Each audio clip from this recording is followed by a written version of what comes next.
Hang on.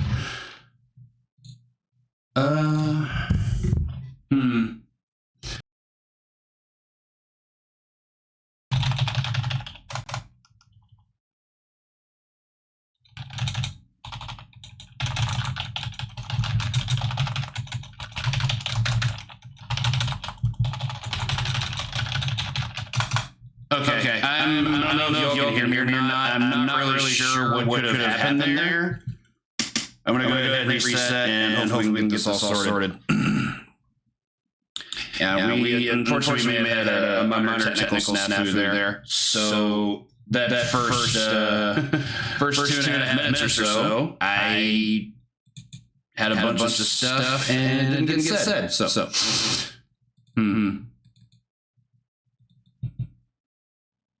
Okay. I understand there's still some sound issues coming in. I've only got one channel on my side, so we'll give this a moment. Thank you for the good luck.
Okay, got the alert from the Great Kong Cakes. So I've got my mic live again. Feel free everyone to let me know if there's still an echo. I'll wait.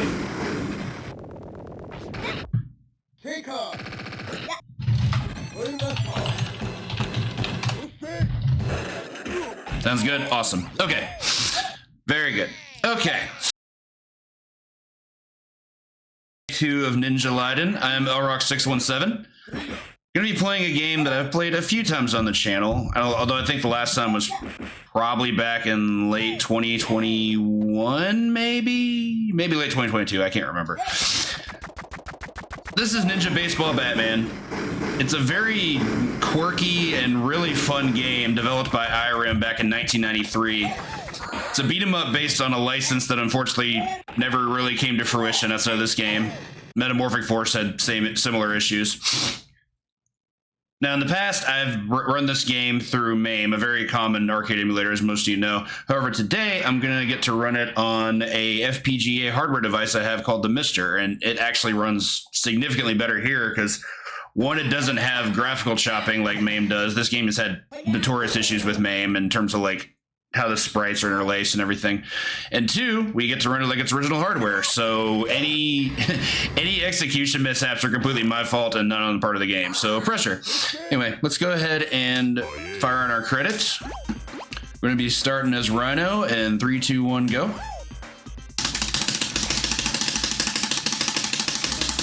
Yes, the cabinet was released in the United States. It actually has a completely different name in Japan. Something League, man, starts with a Y. I forget what it is exactly. So anyway, we've got 4 characters, all ninjas with their own color scheme, because nobody's ever done that before. For this run, we'll be playing as maybe not just the best character in the game, but also arguably the best character in any beat 'em up ever.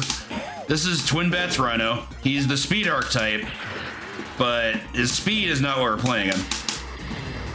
We'll just finish these guys off with some basic B stuff here. Slide in. Whoops. So here's the thing to note. Every character in this game has a special move that's unique to them. In the case of Rhino, we have this amazing little ditty of a dive kick called Thunder Kick. This move is amazing, to put it mildly. The biggest upsides of it are that you get this little lightning trail when you initiate it. Good blocks. The lightning that fires from his foot stun locks enemies in place. So already amazing aspect number 1. Amazing aspect number 2, does a ton of damage. Like really, really, really good damage. Okay, fine. Punished. Third thing, when you're in recovery frames of Thunder Kick, after getting it to hit, just connecting it, you can make it safe. This is also really silly. If you do that, if you mash buttons, you can come out in this little mini tornado that has a hitbox that's really, really strong. So anyway, short first stage. Here we have our first boss, which is one of my favorite memes in this game because we're literally fighting a plane inside of a plane. Plus, the boss music is a slapper. Windy Plane's actually kind of annoying for Rhino. He has really good tools to use against Thunder Kick because he has really good anti-airs. So my goal is to try to keep distance.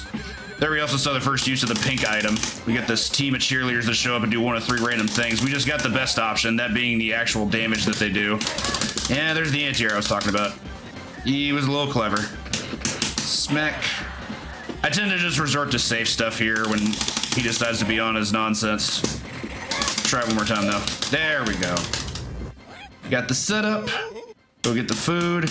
You actually don't refill full health at the end of every stage like you would in some games like this. You get all that food that spawns at the end in a limited amount of time to collect it to try to refill as much as you can. Sometimes you'll move on with full, sometimes you won't. On to stage 2. To the Cisco kid. Get this little mechanic we only see a handful of times in the car. Just run over enemies at your leisure. I also just love the fact that this stage is on a very broken down version of the Golden Gate Bridge. Not a good speed strat there, but I'm not playing for speed, I'm playing for survival. Do more things. These enemies are pretty simple.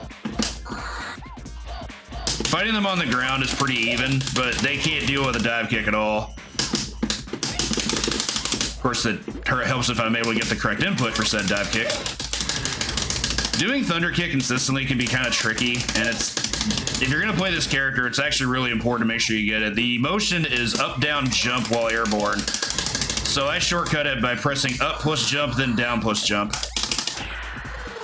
That way I don't have to do any extra inputs. I only have to do 2 of them at a time. Hit this thing, hit this thing, hit this thing. A little mini boss action here. Stuff is incoming. Stuff is wake up. And we get to move on.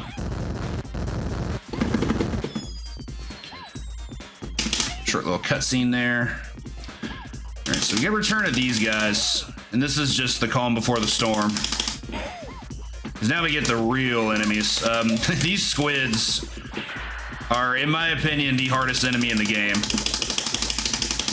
They are really strong, especially against Rhino. They have at least one great anti-air move. They basically can just do a DP to stuff your jumps. And they're really good on the ground too. They can freeze you, they have really good melee. They're gonna be an issue. They're harder than some bosses. Thankfully that segment took care of them pretty well. There's an enemy still here. Yeah. I also didn't know until maybe about a year ago that you could do OTG on enemies like you just saw there. Stuff the incoming. I'm actually gonna go ahead and just spawn more enemies for the sake of speed here. Plus we had a really safe setup there.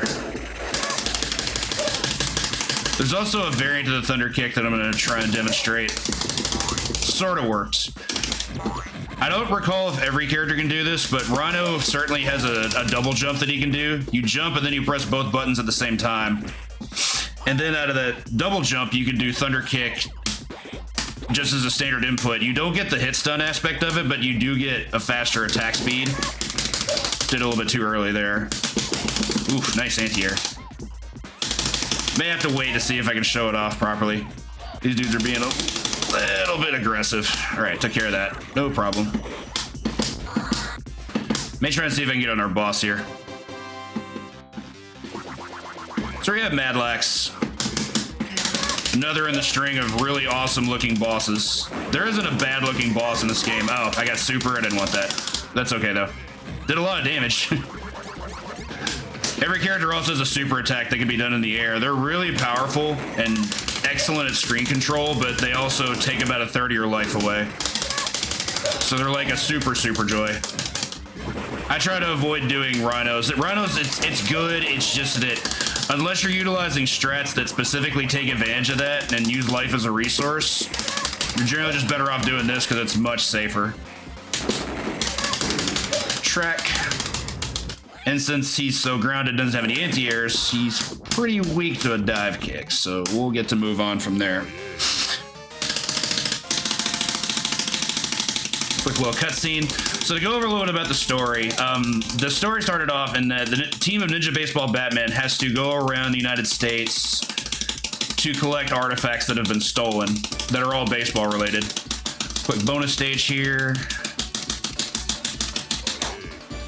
It's actually a pretty easy bonus stage once I realized that you only have to use one button to mash.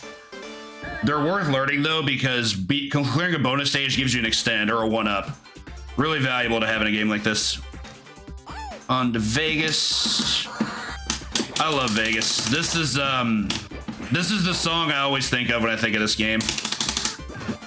It's quite addicting. I'm actually not sure if that guy was even dead. All right, there's the super jump dive kick I was looking for.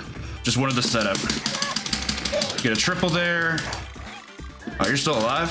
Woohoo! Get hit from behind, nerd. Let's go. That was crazy. I'm not sure I deserve that, but I'll take it. Slam.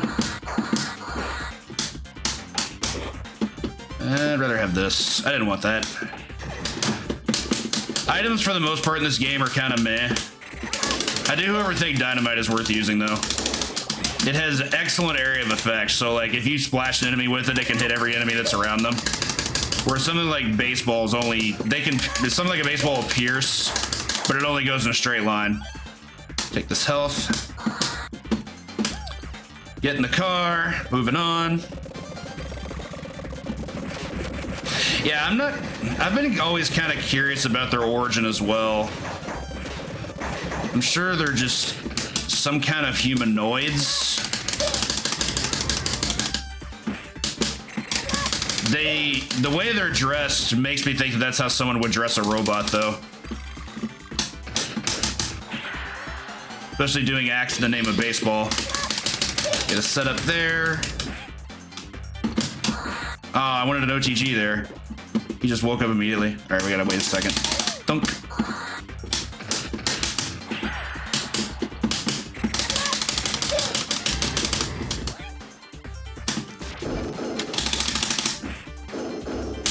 And these enemies that grid around the screen are kind of annoying. Their attacks aren't really dangerous. It's just that getting the hit on them is, it can be tedious. They tend to like to dance and be as non-interactive as possible. How did that trade? Good old GameStop trade. For those curious, a GameStop is a trade that's not in your favor. If you know, you know. Here we got more playing cards. The playing card enemies come in 4 different colors and they all have different attacks. Blue has a tornado, yellow has flame attacks, red has a dash attack, and green can basically mount a cannon on the front. Finish off with some basic stuff. This segment won't look like much, but it's actually one of the trickier segments of the stage. I'm actually amazed that avoided me. This part's kind of whatever. So when these things come in is when I start having problems. Oh, and that guy has a boomerang that hurts. Can't forget about that. All right, let me set this up. Dude is blocking. I really tend to like to try to go for that. All right, got the corner trap. Okay, so we're good. It's very rare that I complete that segment without taking damage, so that's not terribly surprising. All right, onto the slot machine. Who's like pretty dangerous, but it's definitely a spacing battle. Proper spacing, this guy should never be able to do anything to you. Things to worry about in the first form are that claw attack. That can actually anti your thunder kick if you space them properly. But you can also, I believe, just do a pure OTG setup with it. Okay, so on to the second phase. This one's a fair bit trickier, especially because, like, if you want to get... Oh, that was bad. I don't know why that happened. I was just trying to do a thunder kick setup, and I got something completely different. Okay, gotta play a little bit safe. Normally, you can just do that on his wake up and just stuff that jump attack that he does, which getting hit by that jump attack, as you saw, is not good. It does a lot of damage and essentially causes hard knockdown. I kind of want to use dynamite here, but I think it's best just to keep true. Finish with a cannonball. Oh, and also, since this is a ninja game... Oh, I can't do it. We'll try it again next stage. I don't even mind that I didn't get the health. The start of stage 4 is pretty simple. Also, shout outs to Roger chowing down in the background. Looks like some really good curry.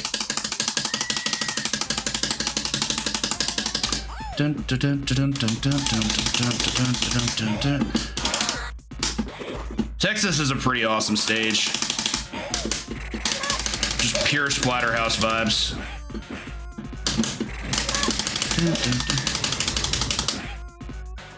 Pretty basic enemies here. This is a ninja game. Here's a wall jump. Can't be a ninja game without a wall jump. Take that. I gotta get out of the way of these feet. So this segment here with these burgers, these things actually do a lot of damage if they hit you. The upside being they die in one hit. Thunder kick is also not efficient against them at all.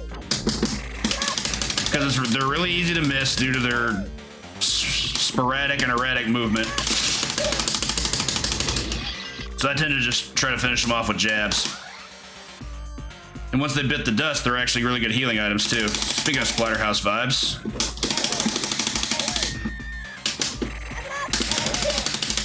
Yeah, see, the problem with... That was a similar problem to what happens with the burgers. If you do attacks to enemies that just croak on one hit, you don't get the safety aspect of Thunder Kick. Okay, let's take this guy on incoming. This guy can be a real nuisance if you don't kill him right away. That actually hit him. Amazing. Okay, I got some work to do. I missed his incoming by a couple frames. Good news is once you kill him, you don't have to worry about anything else. We'll move on. This thing, hit this thing. Refight with a mini boss. This one's slightly more dangerous, but he dies to the same stuff. We do this. We do this again. He's only more dangerous because he gets a new attack where he can utilize like a flamethrower gun out of his wrist. But everything is fine.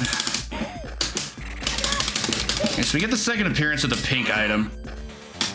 See what it gives us here. And health's okay. This room's actually pretty annoying for Rhino because the way that it rotates like this is actually pretty naturally good against a move like Thunder Kick. Like, you can't properly utilize it or line it up the way you'd like most of the time. Because if you do this and they spin it around, you're suddenly not targeting an enemy anymore. Just to show off an example. Take care of all these candles. See if I can just dive into the table here. We actually want to break the table. I don't think it actually does anything specifically, but I'd rather have the food available. Man, this table is durable. Survived 2 thunderstorms. Okay, let's see how it is. Get the feast. I'm trying to keep the burger active because we have our boss fight coming up, which is a fairly difficult one, and this is the only healing item we can take with us. We just have to not make sure it doesn't despawn. Come here. Thank you. You get too far ahead of it, it won't appear. So here we have Ghost Buffalo, another amazing looking boss. Nice anti-air to start. Ghost Buffalo's pretty wild. He has really strong hitboxes, and a lot of them don't look like they make any sense. Like, why did that hit me kind of stuff. His attack speed on a lot of them, especially anything involving those swords, is also incredibly fast. Like, you can't really react to it, you just have to anticipate it. Thunder Kick obviously working overtime, but I still have to kind of work this out in phases. Just missed it. Any anti-air from behind. See, that's the kind of stuff he can do. It's a crazy fight. Yeah, that's unfortunate. So what I try to do here is I'm gonna try to move forward. I try to stay at enough range from the anti-air to not get hit by it, or at least anticipate not getting hit by it, and then let him bounce in. Back to the teleporting, another thing that makes this hard. His teleport trajectory is completely random. You have no control over whatsoever. Love the scream too. It's like 0.7 Wilhelm. All right, cool. Pretty common bit for this fight is I always consider it an accomplishment if I can finish off Ghost Buffalo without taking a death, because the fight really is that obnoxious at times. I'm very, very glad to see that happen. We good. Okay, so stage 5, outside of the final stage, is probably the hardest stage beginning to end. First of all, we have these new enemies that are basically walking submarines with eyes. Most of them have really good attacks, and they also get paired up with squids, who we've mentioned before, or, you know, Hell Incarnate. Get hit. I love how we get to use these corpses as weapons, though. Another new enemy. Baseballs with walking legs. These dudes aren't anything too problematic. I meant for that to be a throw, and I didn't time it right, though. That's unfortunate. Get them cornered, and they're not a problem. So here we have these blue subs, as I mentioned before. They're kind of the 0.1 of the enemy type. The real hard ones are these purple ones, who have this cuckoo clock attack that is also unreactable and very fast. Yeah, I can't say I've been hit by that anytime recently.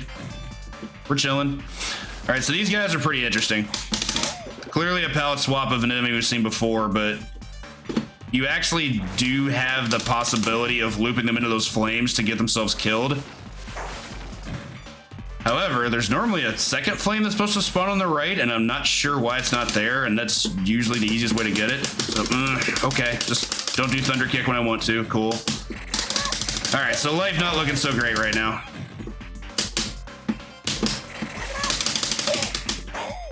Okay. Yeah, not a great segment. As I said, stage 5 is kind of gross. So here we have 3 floors of enemies. I love how they kill me before I even get to stop talking. Okay, so as I was gonna say, each floor is certainly more difficult than the last, and the big problem with the first one is we don't get any healing. And after what happened in the first room, well, not really much else to say about that. I didn't want that death, but here we are. I'm generally not too surprised to take a death in stage 5 because it really is miserable in terms of like the enemies that you have to deal with. Closest thing to a final fight stage I can think of.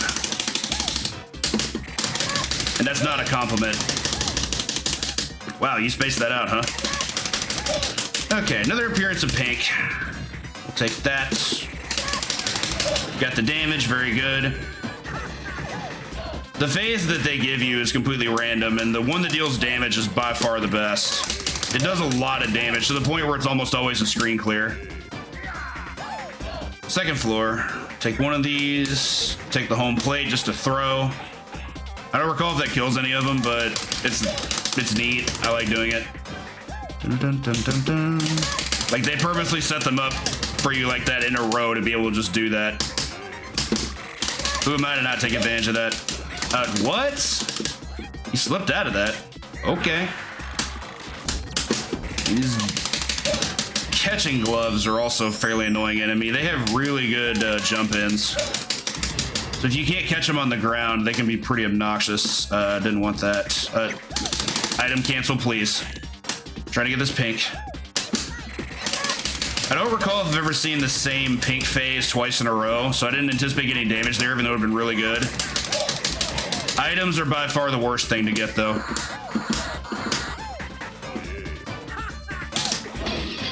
Anyway, onto our final room, pre-boss. We can break open those glass containers for certain things. Most of them spawn more enemies, which already happened once. One spawns food, and that part's awesome. Really, though, this just turns into a thunder kick party. The enemies group together so well that we're always going to have a target. It won't be an issue. Come here.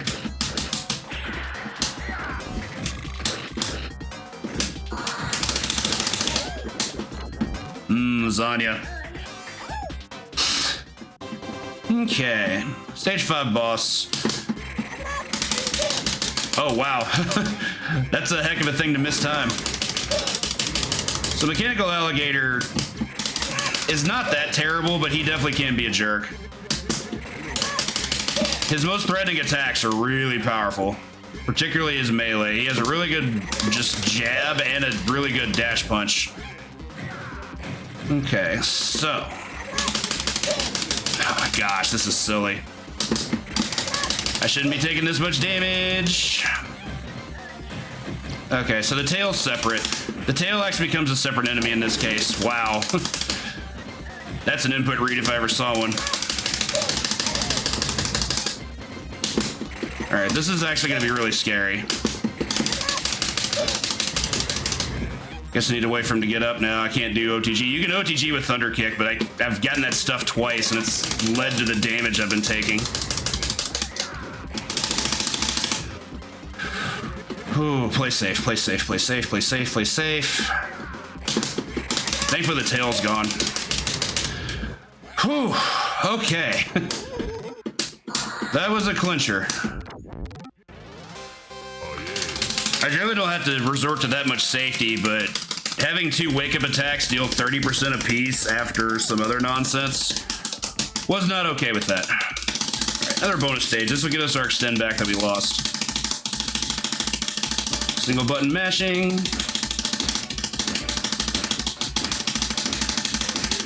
There we go. Doesn't matter how much time you have left unless you're going for score.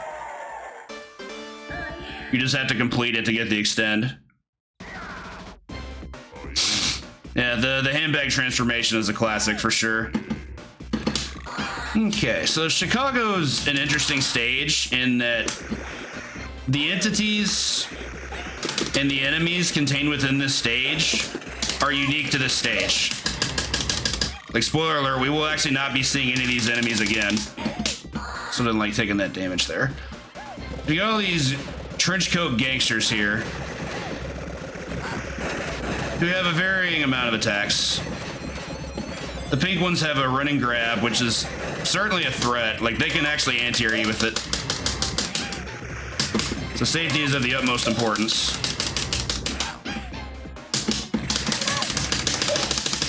Hit that. Oh god. Okay. Yeah, I didn't get Thunder Kick there like I wanted. This may take a moment.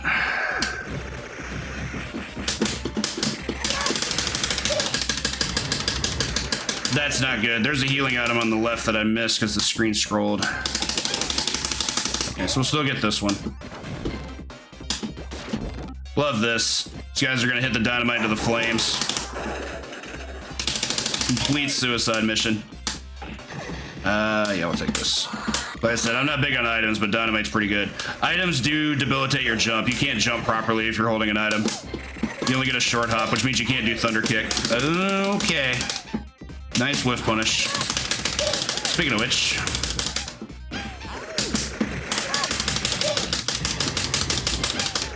amazed that didn't kill anybody.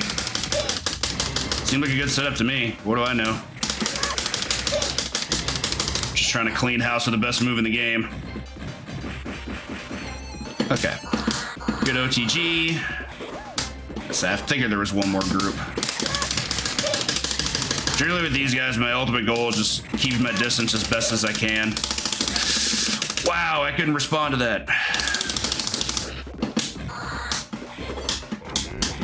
Yeah, not the least scary thing I've done. Okay, so half health go. Another amazing looking boss and a lot of them. Good old makeshift villain, who you can also Thunder Kick on the ground, though it's not quite as potent as it is against Gator. You can get some okay damage and lock out enemies from being able to like try to stuff it. But it's generally better to stuff their wake up. Okay. Only real attack of concern is the shotgun blast, and it can't hit you out of the air. That little code attack has some anti-air capability, but nothing threatening. That was really scary. I did not want to be in that spot. I love how the wine barrel just eventually breaks open. Just cause. They interrupted my ability to get the villain. There we go. Villain's little death pose is also worth the price of admission. Just tuckered upside down with a hypnotic eyeball. Reasonable enough stage. Started off with some pretty low health. Didn't really get the resources I wanted out of it, but it turned out okay. So anyway, we got all the artifacts back, and it turns out the commissioner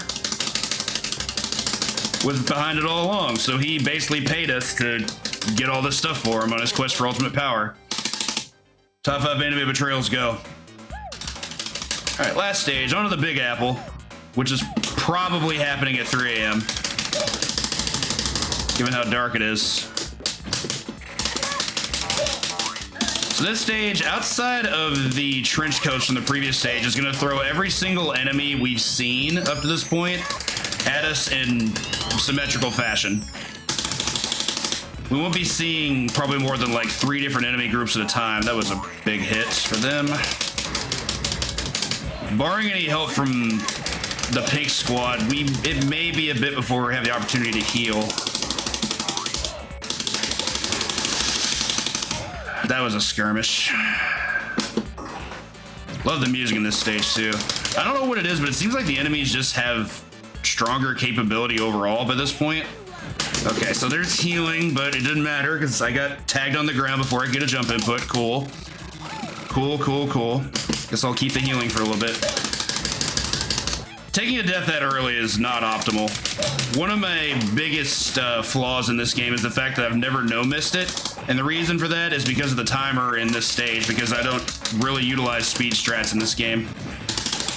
I don't think it's possible to beat the timer in this final stage due to the length of it, unless you're using speed strats. Speed strats being things like double jump Thunder Kick to best possible effect.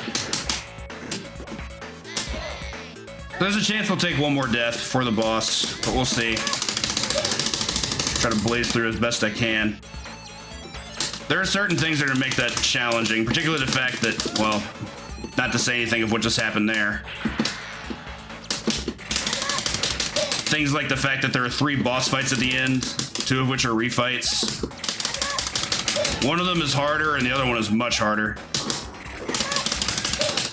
Okay, just gotta let this make sure it's gonna get it.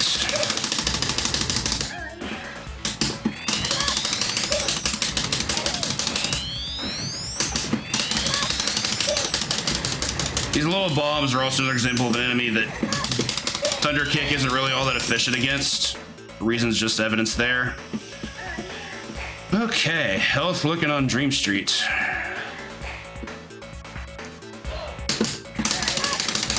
See if I can get as many setups out of this as I can. I'm gonna wait on the pink. I'm pretty sure it's not dropping health since the last one did.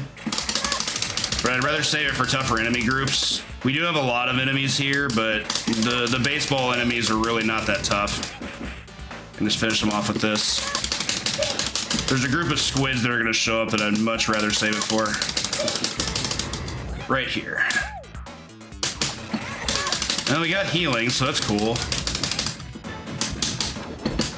I have to actually play.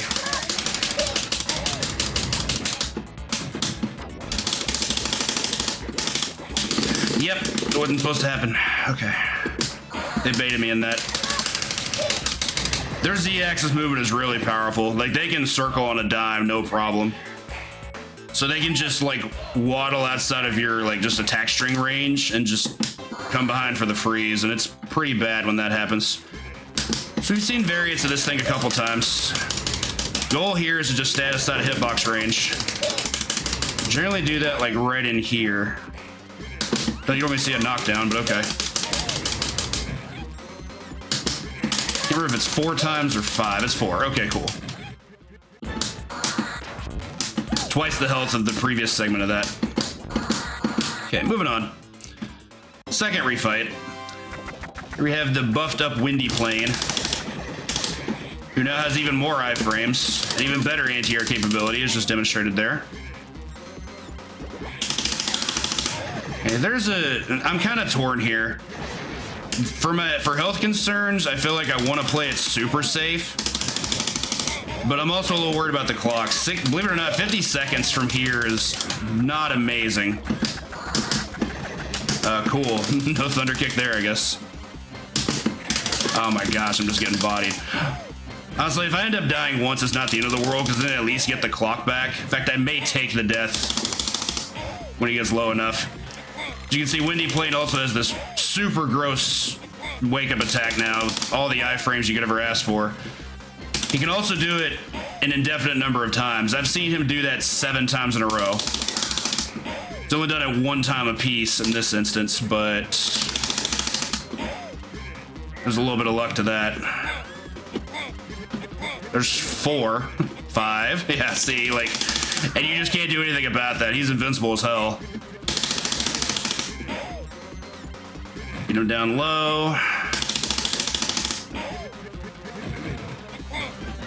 Also, as mentioned before, I'm a little bit concerned about the clock, primarily due to the fact that the boss actually has an exploit that we use.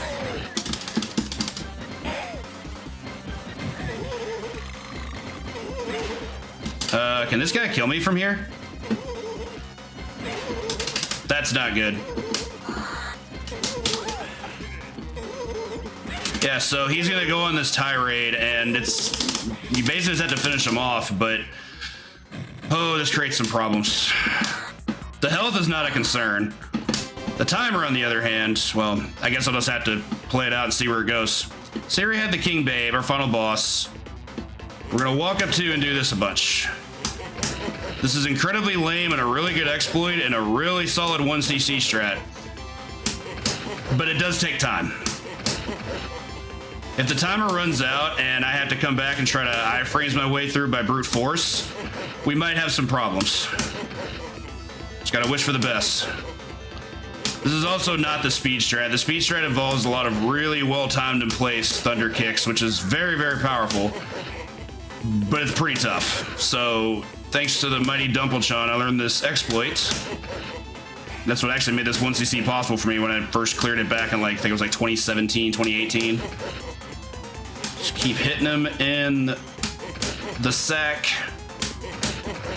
Actually, I think we're gonna be okay on timer. Keep hitting. Oh yeah, we're gonna be just fine. I misjudged it a little bit. I thought we need like roughly like 40 seconds. Turns out we only need about 30, 35 maybe. I think we're gonna be okay. Get your bats. And there goes the babe. Pick him up for good measure, because screw this dude. Made our life hell. And that'll be time. Whew. Real clincher with what happened with Windy Plain. I wasn't sure what was going to happen there. I didn't want to hit him down into tantrum mode. So we get this great ending where they don't actually let him bother anybody else like most villains would be able to. He just gets sent straight to the moon. With a flag. Thanks so much for the GGs and the coins, everybody. Normally I sign my numeric initials, but it's NINJULYDEN, so time to honor the stream. Thanks so much, everybody. That was a good first run and a good way to kick off Sunday. Do stick around, though. We'll be right back with the great Bad Rito, who will be playing some arcade games for you as well. Got a trio of Shadow Dancer, Bad Nudes vs. Dragon Ninja, and one of my favorites in Gonru. Stick around.